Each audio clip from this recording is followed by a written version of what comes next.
Scent-wise, it's a little weird. I couldn't quite place my nose on it. Hey guys, welcome back. So I got my October Boxycharm box for you today. So as usual, I've gone ahead and opened up this box. I've tried out the goodies inside. So I'm just gonna run through the different things in here, let you know my thoughts and opinions on them, and just show you a little look into my Boxycharm. So let's get to it. So first, let's start with a couple things that I am not super enthused over. First off is this right here. This is the Ahava Mineral Hand Cream, and it retails for $10. It says, treat your hands to a light but luxuriously rich hand cream that helps keep skin and cuticles healthy and protected from the elements. Formulated for daily use, this hand cream is made with nutrient-rich Dead Sea water and smoothing witch hazel to elevate and lock in skin's natural moisture. So I did try this out. I'll put a little bit more on my hand to just kind of remind myself. So first off, I mean, I am so particular and picky about scents that's really like the main thing. That's really the only thing that I don't like about this. It's just the scent. It's like,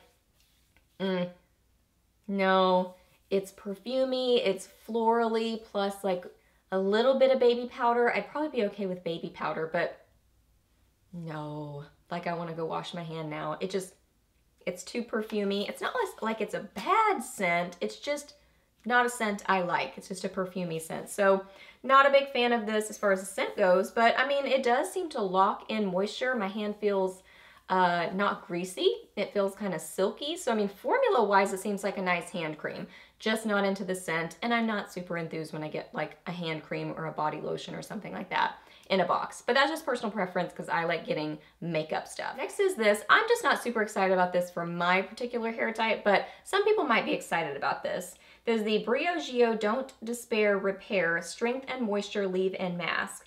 And this retails for $16. It says this super moisturizing and strengthening leave-in conditioner provides repair benefits and beyond. Its unique formulation of micro-encapsulated argan oil and optimal blends of transformative nutrients that include B vitamins, coconut oil, algae extract, and biotin helps promote healthier hair that will leave you feeling your very best.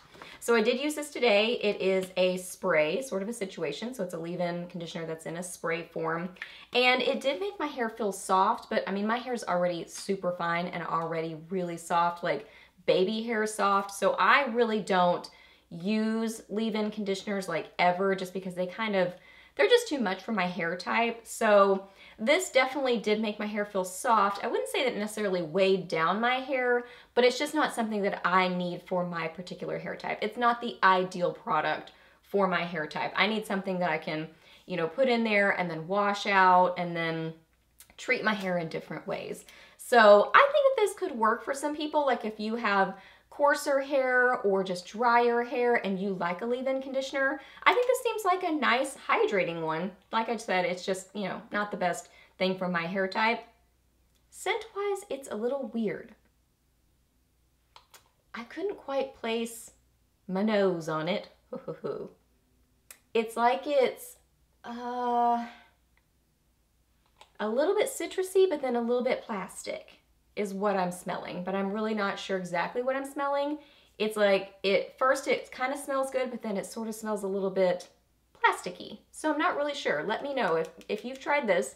What is the scent? What are you smelling? Tell me. Share it with me. I need to know. Next up is a palette, which is exciting. I always get excited to get palettes in boxes. This is the Complexion Authority Midnight Masquerade palette. And this retails for $38. It says this 10-piece face palette will take any look from natural and innocent to sultry and mysterious. This limited edition palette is arranged with highly pigmented and buildable shades that blend effortlessly into the face and eyelid for a look you'll totally adore. Making a bold statement has never been easier with 4 shimmery face powders and 6 buttery eyeshadows that complement all skin tones and eye colors. So this is what I have on my eyes and my cheeks today. I feel like I've got a lot going on with my makeup. I feel very makeup-y today, but that's okay.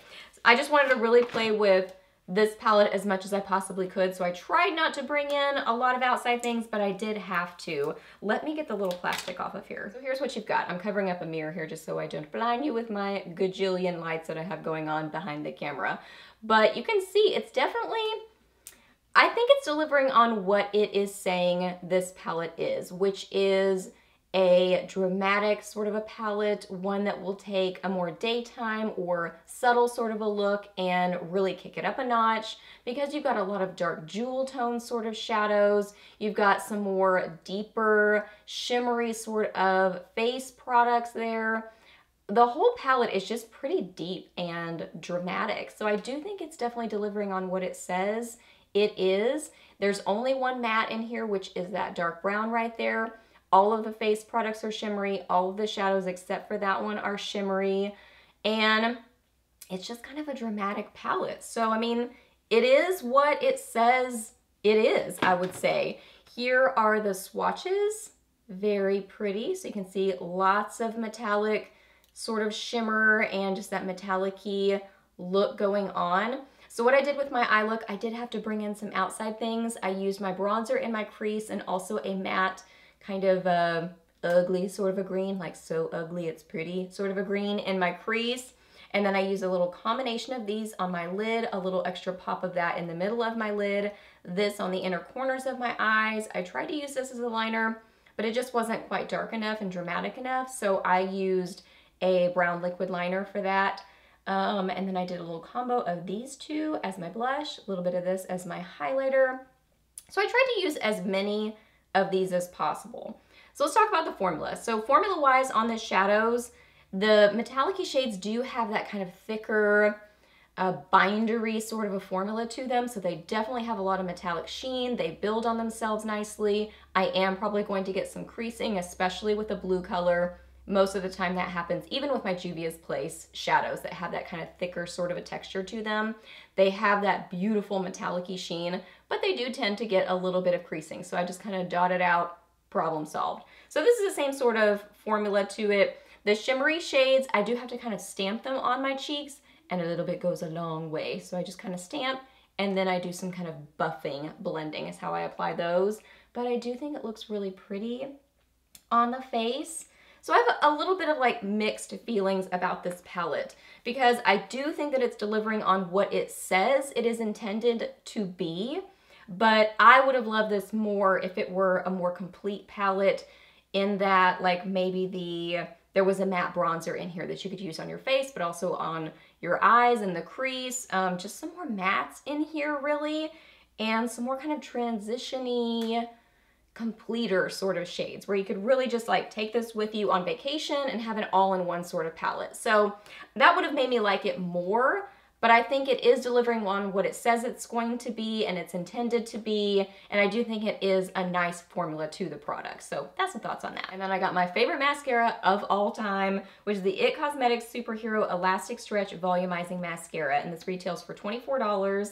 It says, wrap your lashes in lengthening, volume boosting, and ultra conditioning formula. The elastic stretch technology and the ultra black tint make for the thickest and most defined lashes ever. I love this mascara, so I went and grabbed my tube I already have. I love the packaging. I think it's so pretty. I think it's easy to hang on to.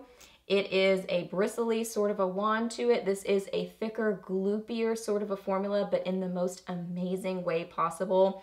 I mean, just one coat of this mascara and you've got dramatic lashes, but I apply a lot of coats and it makes super dramatic lashes. You get length, you get volume, it builds on itself well. It just makes super dramatic, amazing looking lashes, more than any other mascara I've ever used. Really the only negative to it is that it gets gloopy around the top of it and kind of in the container, just because of the nature of the formula.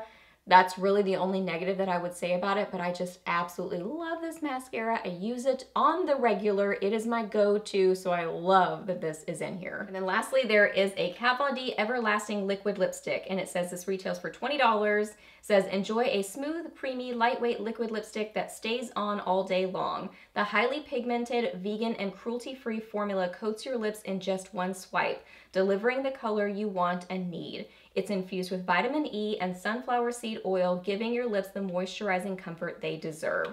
So I got this shade Bow and Arrow, which I do already own, so I grabbed that. That is what I have on my lips right now. I really like her liquid lipsticks. They are one of my favorite formulas. I'm picky about liquid lipsticks. I do feel like hers are one of the more comfortable ones and also one of the more versatile ones. So let's look at the color really quick. So this is kind of a, I guess I would call it like a mid-tone nude, meaning it's not super cool toned or super warm toned, but a little bit on the warm tone side, kind of a tanny sort of a nude. Really, really beautiful. So the reason I do like her formula is it sets down and it's one that just sort of feels like nothing on the lips, leaning towards a smidgen drying feeling, but it is transfer proof. So I would say for being a transfer proof formula, it's one of the more comfortable ones for sure. Another reason I really like hers is this is one that I will layer with a lipstick, and I feel like her formula doesn't get weird when I layer it with a lipstick. Some get super weird and just super uncomfortable, but for some reason hers just really work well with a lipstick. So really like that color. I do really like the formula. I love the packaging on it. Very pretty and kind of a little bit edgy. So I like this. I love that this is in here. Okay, so that's everything that I got in my box this month. So I just added up the value and it is $108. So a great value. Overall thoughts on this box. While I'm not super thrilled with these two products, I do really like the other three. So I would say overall, let me grab the other three if I can get my hands on them.